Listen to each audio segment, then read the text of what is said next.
How many drafts do you typically write? Can you talk about your editing and revision process? Yes.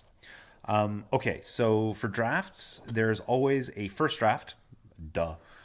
And it sounds dumb, but this is, again, a big problem that a lot of beginning writers have, that your first draft, don't stress it. Just get it out there. Put the words on the page. Get as many words on the page as necessary. If it's short, it's short. If it's long, it's long. Just finish it.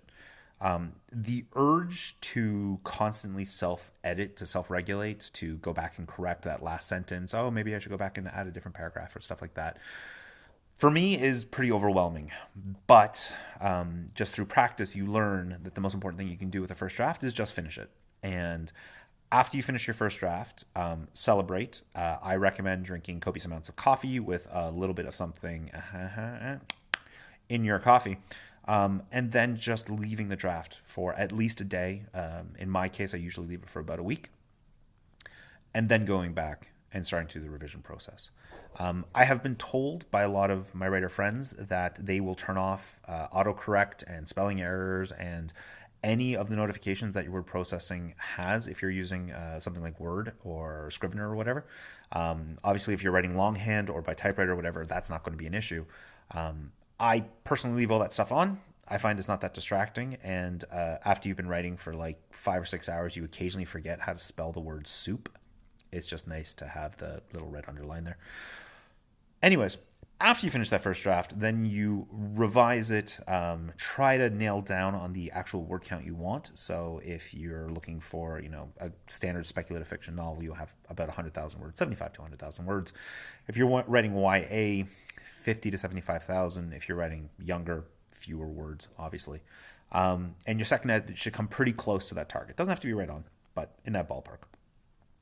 After you finish your second edit, I have a professional editor, like Dana, that I send the book off to give me the first loop of professional feedback for the work, and that's extremely important. That editing is not spelling, it's not grammar, it's not too much continuity, but it's mostly big picture stuff. Do my characters make sense? Is the protagonist blonde haired in the first paragraph or first chapter, and then a redhead chapter 7, and I never explain why or whatever? That kind of stuff, it really, really helps to have an outside pair of eyes on. You don't have to get a professional editor. I highly, highly recommend it. They are not cheap, but they're worth every penny. And there's a reason that most self-published stuff that goes out on Amazon is total crap. It's because they don't have editors, unfortunately. So do yourself a favor if you're intending to do this professionally. Absolutely, positively get an editor. If you can't afford an editor, or there's no humanly possible way to get an editor to you, or your work to an editor, more accurately, that's fine.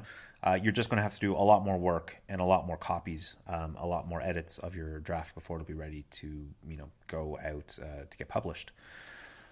Cool. After my second edit has been edited by the professional editor, I now have a third edit, which I go through and try to incorporate all of the major points that I missed or screwed up or anything stuff like that.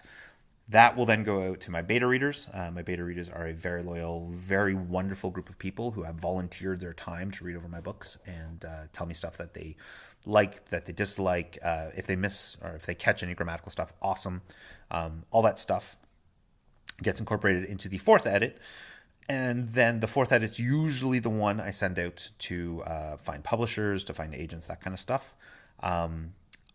If I was getting published by a big book house, that final draft there would then go off to a copy editor and a substantive editor and all that sort of stuff.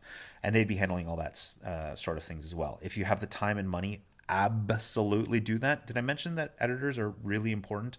Editors are really important. The difference between a good book and a great book is almost always the number of editors involved in it. Unfortunately, I can't afford it, and so therefore the fifth edit is usually the one that I consider final. And the ones I have published have all been fifth edits. Although after publishing it, you almost always find errors, and then you have a sixth edit or seventh edit or whatever as you go along. Make sure you keep very accurate notes of what version of your novel you're working on, because there's nothing worse than losing your last draft of the novel and then having to go back to a previous one and then reincorporate all the mistakes you already did. So One minimum, obviously. 5 or 6 is a reasonable number of edits. And there are people like J.K. Rowling's who I think edited her novel. You may have heard of it, Harry Potter, small one. I think she did it like 27 times before she sent out her first draft. But it also took her like 10 years. And so it's really going to be a question of, well, if you've only got one really fantastic story in you, yeah, absolutely, drill the hell out of that thing. And again, if you can't afford professional editors, you're just going to have to do more and more revisions because there's just tons of stuff you're going to have to catch. But yeah, I hope that helps.